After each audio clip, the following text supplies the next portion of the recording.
썰전에 출연을 하셨어요. 맞아요. 그래서 시청률이 1%나 올랐습니다. 오늘 우리 프로도 시청률이 오를 거라고 지하철에게 공약을 하셨다고 그러는데. 제가 공약해야죠. 네. 해주세요. 1% 올려주십시오. 네. 아니구나. 다시. 누구한테 말씀하시는 겁니까? 뒤에 또 무슨 실수 있어요? 제가 약속을 지키도록 하겠습니다.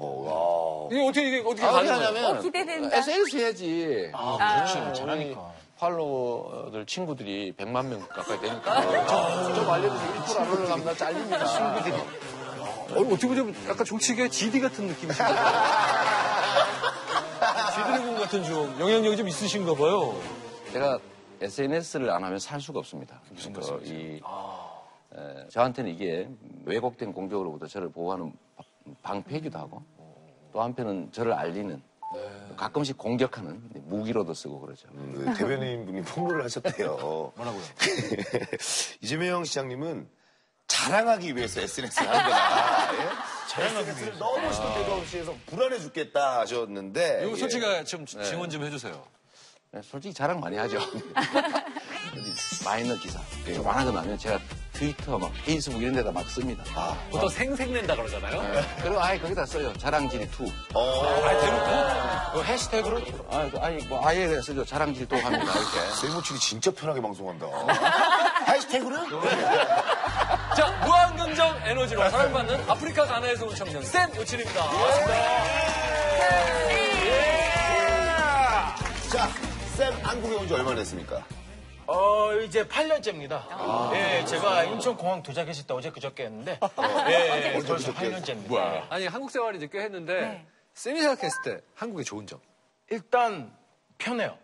편하다. 아우, 이게 인터넷이라는 게 이렇게 하루 줄 되게 빠르고, 또 저는 24시간 배달되는 게.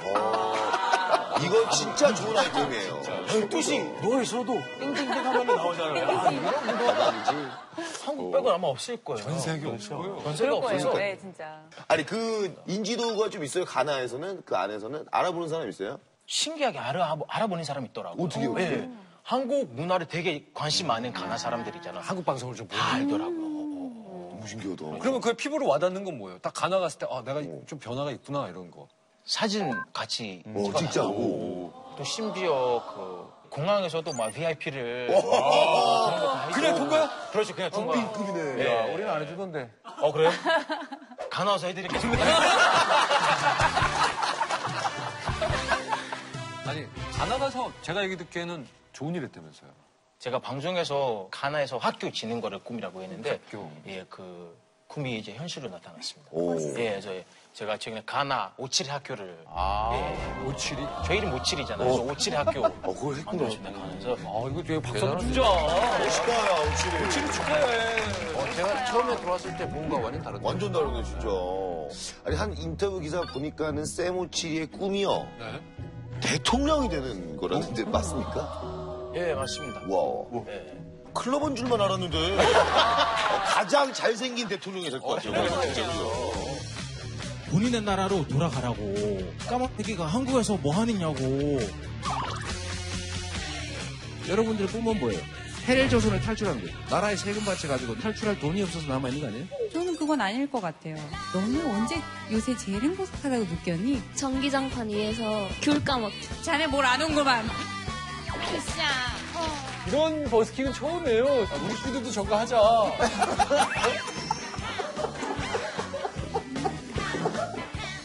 이제 용기 있게 말문을 열고 실제 말할 거리로 나가보도록 하겠습니다. 자, 오늘 버스킹 장소는요. 네? 우리나라에서 버스킹이 탄생한 곳이죠. 예. 성지죠. 그거예요. 네, 예. 네.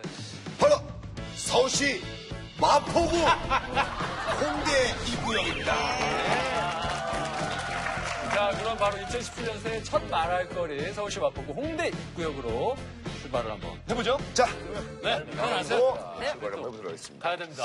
우리가 또 2017년 첫 해인데 뭐 없을까요? 그럴까. 어떻게 뭐가 할까요? 있을까? 홍대 입구까지. 기차로 갈까요, 기차?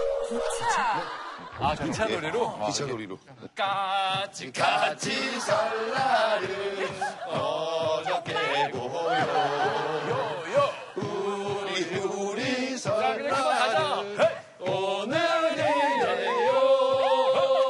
창밖을 보라, 장막을 보라.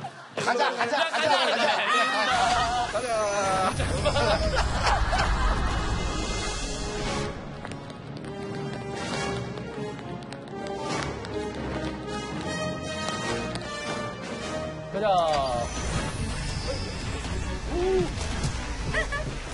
아, 분위기 있어. 자, 무사히 홍대 입구역에 도착을 했습니다.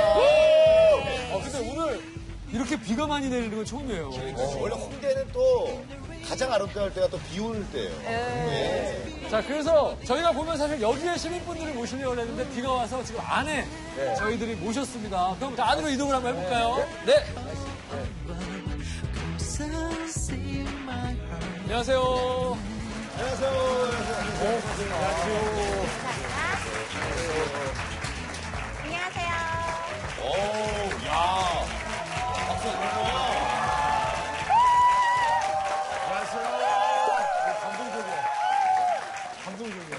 아니, 오늘은 저희가 사실 항상 길거리 버스킹을 했는데 비가 많이 와가지고 많은 분들이 안 오시면 어쩌나 싶었는데 지금 안에 이렇게 그러니까요. 정말 뜨거운 열기가 가득합니다. 많이 기다리실 수는 없으니까 네. 저희 오늘 버스킹 시작하도록 하겠습니다.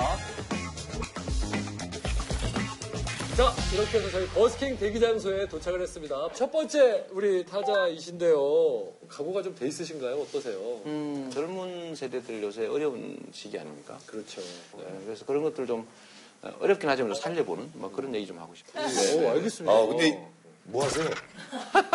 뭐요? 나가세요? 자, 첫 번째 버스커 우리 이재명 씨의 버스킹 기대 한번 해보겠습니다. 다녀오십시오.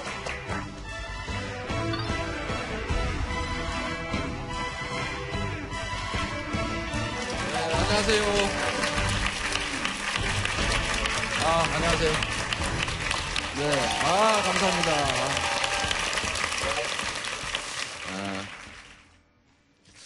제가 성남시 시장을 이제 6년째 하고 있으면서 성남시장실을 지금 공개를 해서 아무나 들락거리게 해놨어요.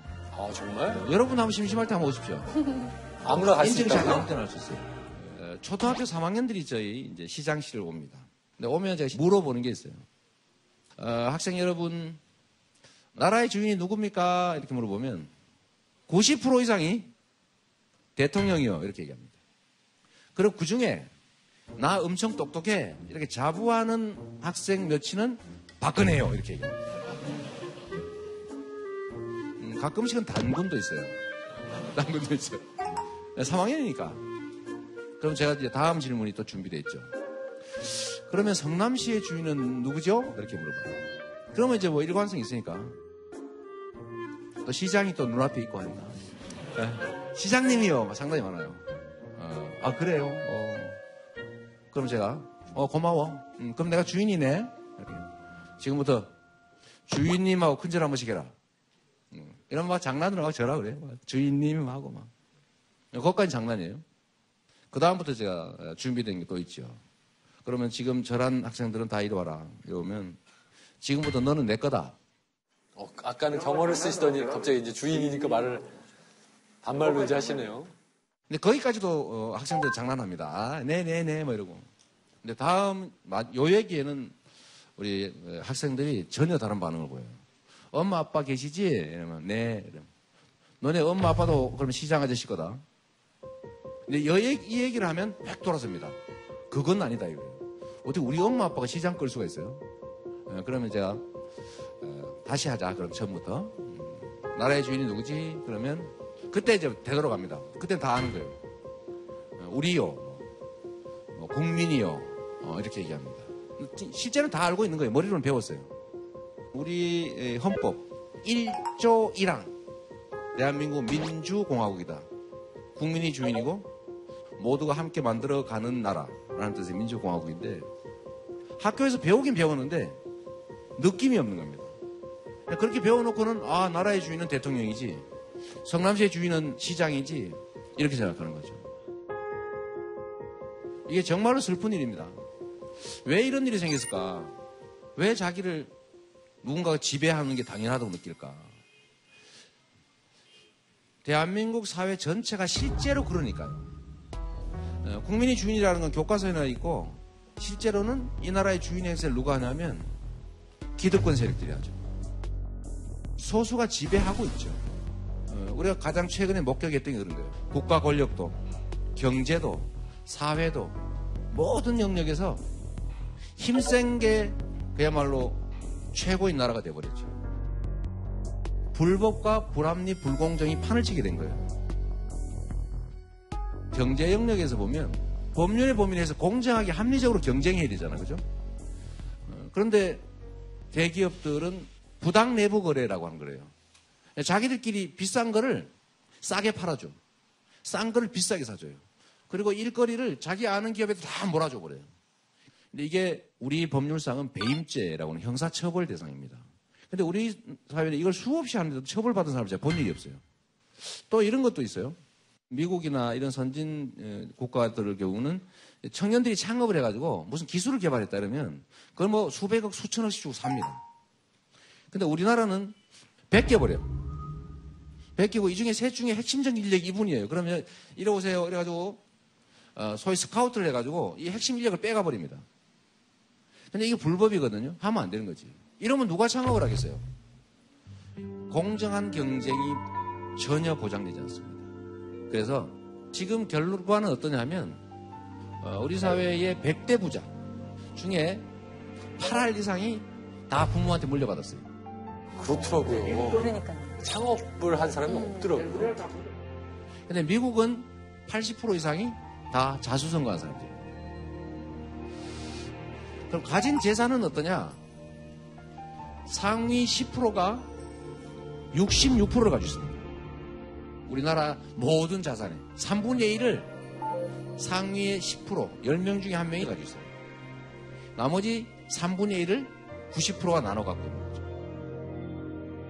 불평등, 불공정 이런 것들이 우리 사회가 가지고 있는 자원과 기회, 역량 이런 것들을 비효율적으로 쓰여지게 만들어요. 왜? 한 사람이 너무 많이 가지고 있으면 제대로 안 쓰이지 않습니까? 근데 이걸 골고루 제대로 나눴다면 기회와 자원이 효율을 발휘하겠죠. 그러면 국가 전체적으로는 그 사회 전체가 발전합니다. 그런데 이걸 특정 소수가 너무 족점하면 침체되죠. 실제로는 우리가 현장에서 현실로 목격하고 있어요. 그 대표적인 예가 영국의 브렉시트라고 하는 현상인데 브렉시트, 영국 국민들은 결국 유럽연합 탈퇴를 선택했습니다.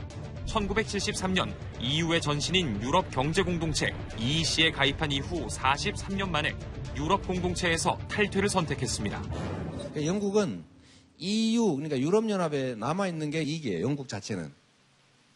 EU에서 많은 이익을 얻죠. 문제는 그 얻는 이익들을 특정 소수가 너무 많이 가진 거예요. 그러니까 영국 전체로 총액으로 보면 이익을 보는데 영국의 다수 노동자 중산층들이 피해를 보기 시작한 겁니다. 그 대표적인 예가 뭐냐면 국경이 없어지니까 영국 자본들이 인건비 싼 해외로 자꾸 나가는 거예요. 그냥 국내에 일자리가 사라지죠. 그러니까 영국 기업들은 이익이에요. 그걸 통해서 영국 안에서 버는 돈보다는 밖에서 버는 돈이 훨씬 많긴 합니다. 근데 문제는 그 이익이 영국 국민들한테 안 가고 그 특정 소수 기업에 다 귀속되는 거예요. 불평등한 구조가 계속 악화되는 거예요. 그래서 영국 국민들은 결국은 유럽연합 탈퇴를 결정해버렸죠. 이거는 정치에 언제나 동원되어 왔던 국민들이 자기들 주장을 정치에다 관철한 사례예요. 이게 뭘 얘기하냐면 국민들의 힘이 커졌다는 뜻입니다. 우리의 뜻, 국민의 뜻을 만들어서 그걸 정치에 관철해내는 그런 시대로 가고 있어요. 그 중에 핵심이 바로 우리 젊은이들입니다. 왜냐하면 가장 활동적이고 가장 피해를 많이 받은 세대이기 때문이죠. 인류 역사가 시작된 이래 젊은 세대가 기성세대보다도 더 좌절한 건 이번이 처음이에요. 전쟁 때도 농사를 짓는 원시 농경사회에도 다음 세대, 자식 세대는 나보다는 더 나을 거라고 부모 세대는 믿었고 자식 세대는 부모보다 내가 더 나을 거라고 믿었고 실제로 그랬어요. 근데 이제 처음으로 인구 증가가 멈추고 미래를 절망해서 애 안 낳고 포기하고 좌절하고 꿈을 다 버리는 그런 세대가 처음 나타난 겁니다. 전쟁이 일어났어도 꿈과 희망이 내일이 있을 거다라는 희망이 있었는데 지금은 기성세대보다 훨씬 좌절해 있으니까. 근데 여기서 우리가 절망할 수는 없잖아요. 여기서 끝낼 수는 없죠. 이번이 기회입니다. 그러면 우리가 처음 아까 말씀드렸던 민주공화국의 가치가 존중되는 그런 나라를 만들 수 있는 결정적인 기회를 맞았습니다. 저는 정말 특히 젊은 세대들이 꿈을 좀 가지고 사는 세상이 됐으면 좋겠어요. 우리가 주어진 환경을 조금만 더 바꿀 수 있다면, 우리의 기회라고 하는 총량을 좀 늘릴 수만 있다면 우리가 절반만 노력하고도 그 기회를 만들 수 있잖아요. 그러니까 그런 미래가 있는 세상, 이거는 결국은 우리가 만들어야 되는 거죠. 이 잘못된 비정상적인 체제, 기득권 체제로부터 피해 입는 세대들이 스스로 만드는 게 맞다. 여러분들이 힘내주세요. 만약에 시장님께서 야권 경선에서 탈락하시고 다른 분이 된다면 어떤 게 있으신지 궁금합니다. 원래 정치는 경쟁에 참여하면 결과를 받아들여야죠. 그건 당연한 거예요. 경쟁에서 진다고 해서 다 날아가는 건 아닙니다. 정책은 남아요. 예를 들면 제가 경쟁에서 지는 경우에 제가 주장했던 것 때문에 지지했던 사람들이 있잖아요. 그들을 받아들이려면 제가 주장했던 정치적 정책을 안 받아들일 수가 없습니다. 그건 결국 그것도 하나의 성과죠. 자, 여러분 감사합니다. 고맙습니다.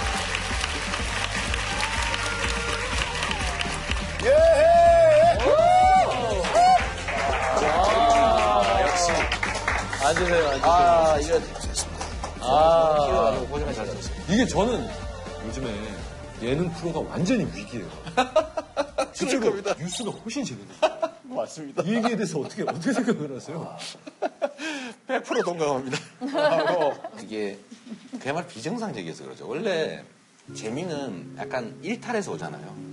루틴한 데서는 재미가 없죠. 또 한편으로 보면 정치에 대한 관심을 높이는 게 좋아요. 옛날 말에 이런 말이 있죠. 정치는 만인의 스포츠다. 만인의 스포츠다. 재밌어요. 싸우는 거 보면. 재밌고 이거 도저히 안 되겠다. 우리 국민이 직접 해야 되겠다라는 생각을 갖게 한 거는 정말 우프긴 하지만 또 좋은 기회이기도 한 거죠. 알겠습니다. 이재명 성남시장님이었습니다. 감사합니다. 자, 두 번째 타자. 우리 샘 오치입니다. 어떻게 보자면 샘 같은 경우에는 가나다 대통령이 희망인 사람인데 이걸 첫 번째 대시민 연설이라고 한번 생각해보면 진짜. 대국민 연설로 생각하면 좋을 것 같아요. 그렇지. 와. 오칠이. 형, 뭐 하세요? 나가세요. 잘해, 나 응원한다, 진짜. 화이팅! 간다!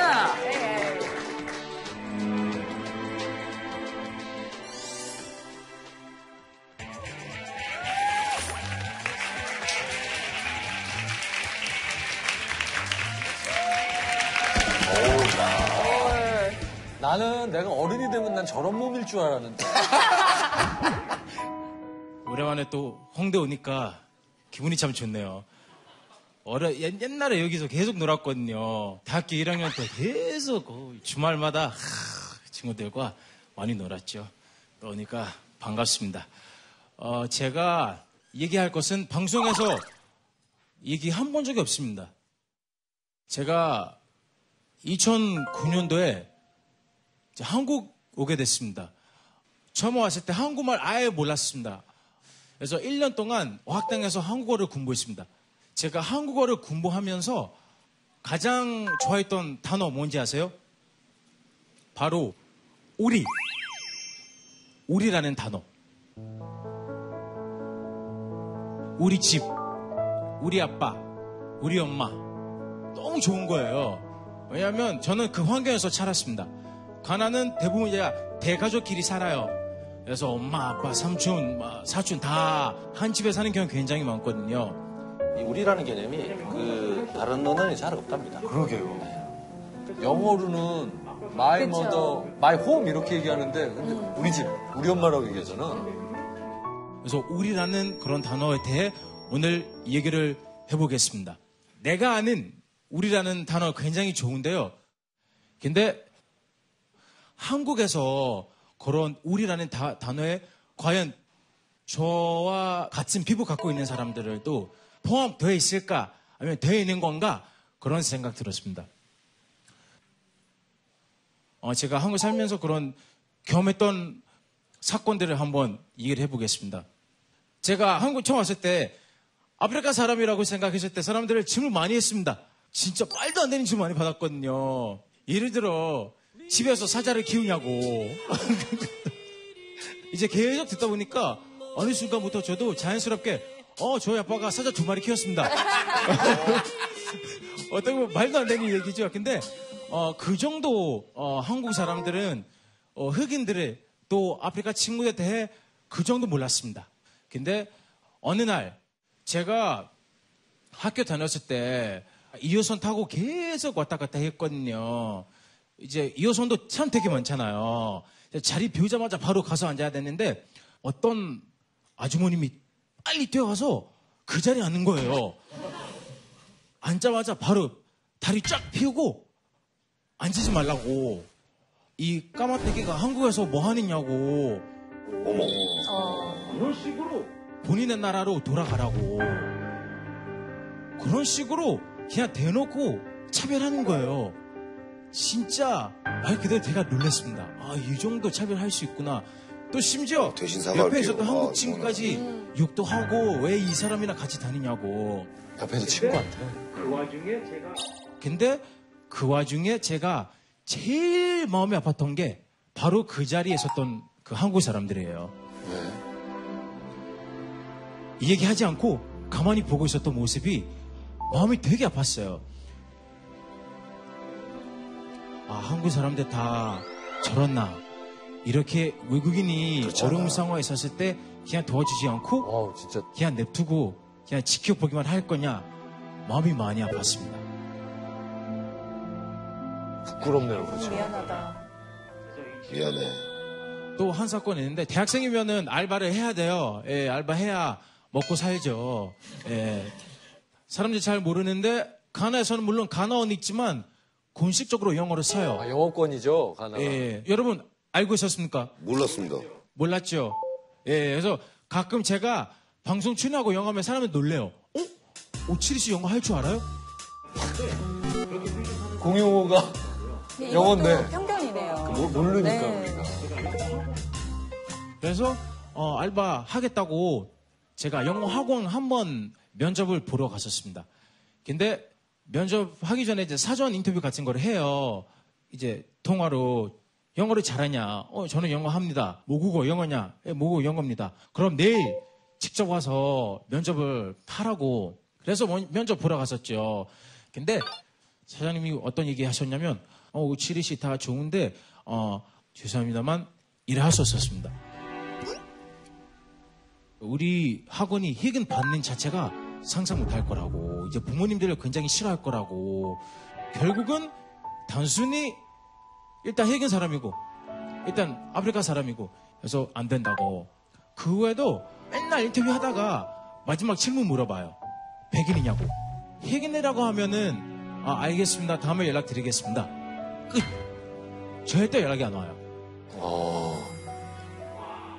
또 제가 방송을 하기 전에 영화 엑스트라 출연 많이 했습니다. 저와 비슷한 흑인 친구들이 그런 엑스트라 역할 하잖아요. 역할이 뭐였냐? 도둑들이에요. 한국 여자 지나가는데 그 여자를 이제 폭행시키고 가방 훔쳐가는 그런 역할이었습니다. 또 다른 드라마를 출연하니까 거의 비슷한 역할을 시키더라고요. 이제 백인 친구들은 앞에서 이제 아름답고 그런 좋은 역할을 많이 주는데 흑인 친구들은 맨날 안 좋은 역할만 했었어요. 맨날.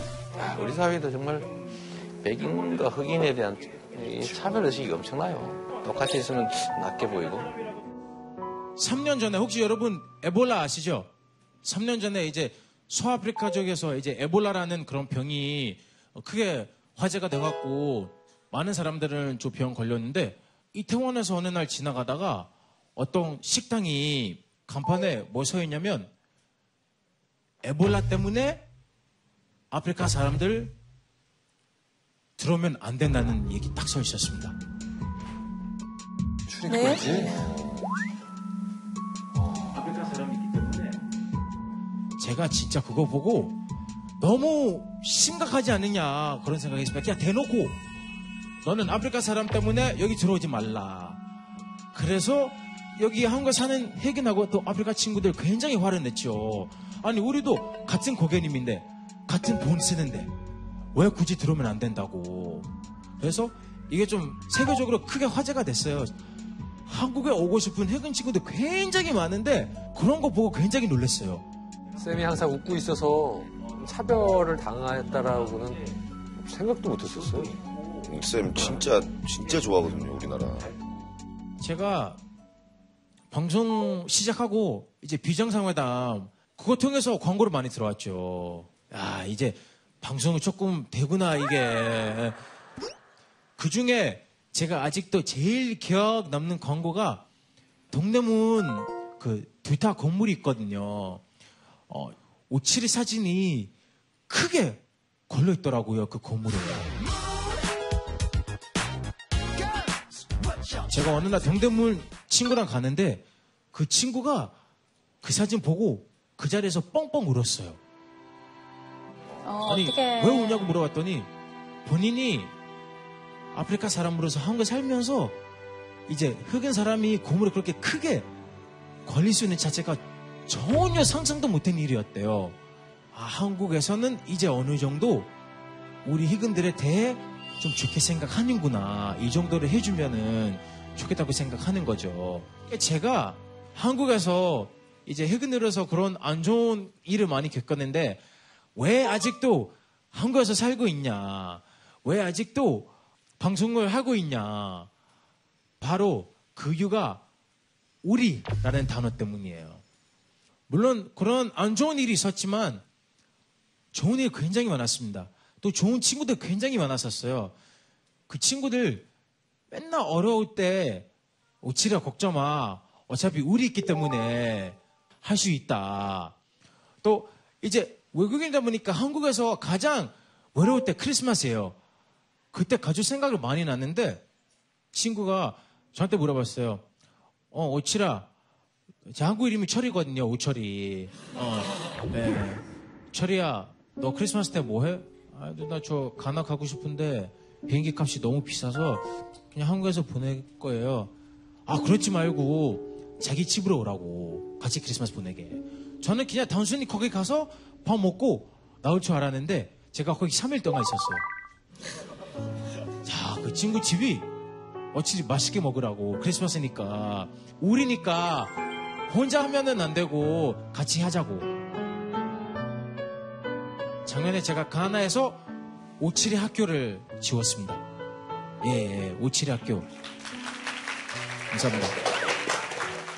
근데 오치리 학교도 만약에 혼자 하겠다고 했으면 못했을 거예요. 근데 한국 사람들이 5,000명 이상 후원해 줬습니다. 같이 하니까. 우리 오치리 학교. 나의 오치리 학교 말고 우리 오치리 학교이니까 그런 꿈이 현실로 나타났습니다. 그래서 이 점에서 한국 사람들한테 감사하다고 말씀을 하고 싶습니다. 여러분 감사합니다.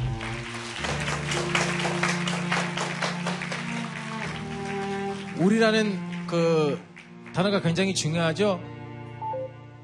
근데 요즘 제가 한국 사람들이 혼자 나만의 건강을 지키겠다고 그렇게 사는데 제가 봤을 때 그렇게 하면 굉장히 힘들 것 같습니다.